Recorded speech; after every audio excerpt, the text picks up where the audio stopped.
नया नया गाना सुने खातिर हमार चैनल भोजपुरी लहर के लाल बटन दबा के सब्सक्राइब करी और घंटी के निशान के जरूर दबाई। में भीड़ बाड़ी लगले लगले एहो जीजा जगले जगले। चलेंगे सब फिर से उसी गलियों में, लेकिन यहाँ फरमाइश है एक बहुत ही प्यारी माँ के भजन की। आइए छोटा सा माँ का भजन, उसके बाद फिर आगे का कार्यक्रम शुरू करेंगे, क्योंकि हमारी माताएं बहनें भी हैं और माँ का योगदान जिंदगी में सबसे ज्यादा होता है।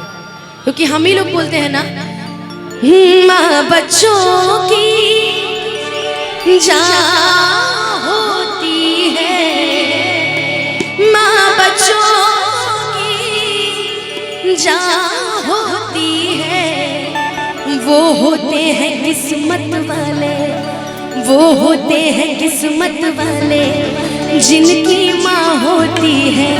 कितनी सुंदर है हो, कितनी शीतल है, प्यारी प्यारी है ओ माँ,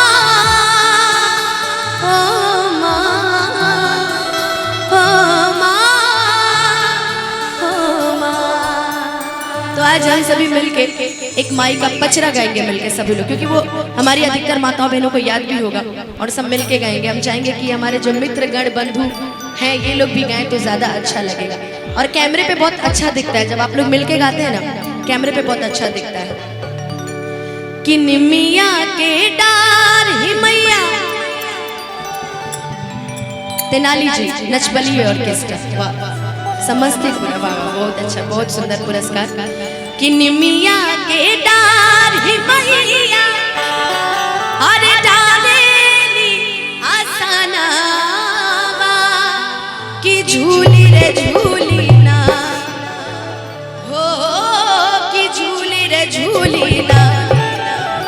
और चाहेंगे एक बार दोनों हाथ उठा के सीधा सीधा, एक बार बस, बार बार हाथ नहीं उठाओगे, एक बार जरा दोनों हाथ उठा के सीधा सीधा। सच में जिसको माँ ने दो हाथ दिए होंगे ना, एक बार दोनों हाथ उठा के सीधा सीधा। आप सब मिलके एक बार प्रेम से बोलिए सच्चे दरबार की, और दोनों हाथ उठा के ताली बजा के कि मैया मोरी गावेली दिया हो, कि झूली रे झूली ना, कि मैया मोरी गावेली दिया हो, कि झूली रे झूली ना। निमिया के डार मैया डालेली आसना, बाकी झूली रे झूली ना। निमिया के डार मैया डालेली आसना, बाकी झूली रे झूली ना हो, कि झूली रे झूली ना। कि मैया मोरी गावेली दिया हो, कि झूली रे झूली ना, हो, कि झूली रे झूली ना।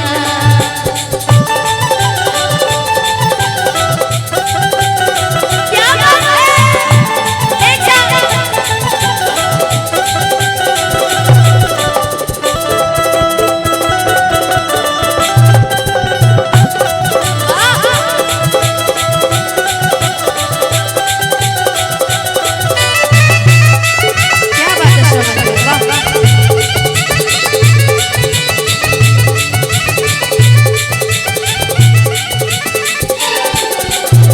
झूलते झूलात मैया के लागली पियासी, आखी चल रे हलीना। झूलते झूलात मैया के लागली पियासी, आखी चल रे हलीना हो, कि चल रे हलीना। कि झूलते झूलत मैया के लगली पियासिया हो, चल रे हलीना। कोई बताएगा कि माता रानी को जब प्यास लगता है तो माता रानी कहाँ जाती है? कोई बताएगा इसमें से? कोई बताएगा कि माता रानी को जब प्यास लगता है तो माता रानी कहाँ जाती है? कोई भी बताओ। सुमित, जब माता रानी को प्यास लगता है तो माता रानी कहाँ जाती है? कहाँ पे?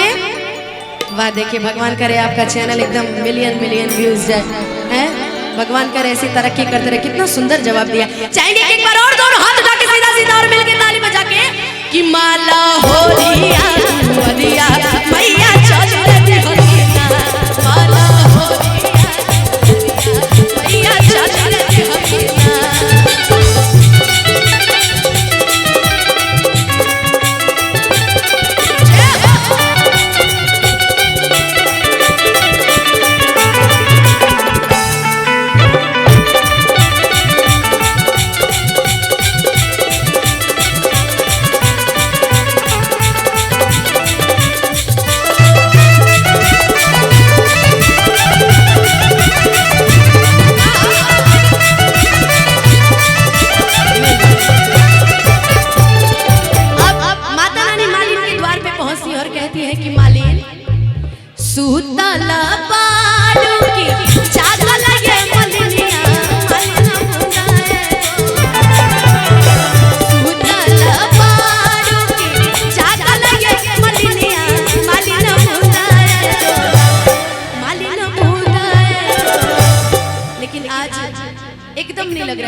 बताऊं, समस्तीपुर की जनता इतनी शांत बैठने वाली है ही नहीं है भाई। बड़े बड़े स्टार आए हैं इस क्षेत्र में, इतना प्यारा आशीर्वाद मिला है उनको ऑलरेडी। मैं चाहूंगी कि इस भजन की आखिरी लाइन पे चाहूंगी कि मिल के जरा चारों तरफ से एक बार प्यार से भगवान करे जिसके दोनों हाथ सबसे ऊपर वो सबसे पहले ऊपर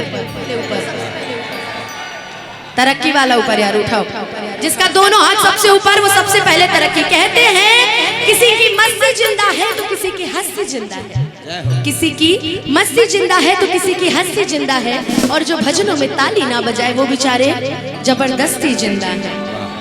इसलिए एक बार मिलके जरा दोनों हाथ उठा के सीधा सीधा समस्तीपुर वाली जितनी मेरी जनता है, एक बार दोनों हाथ उठा के मिलके गाएंगे क्या कि हमके पानी पिया तू माली ना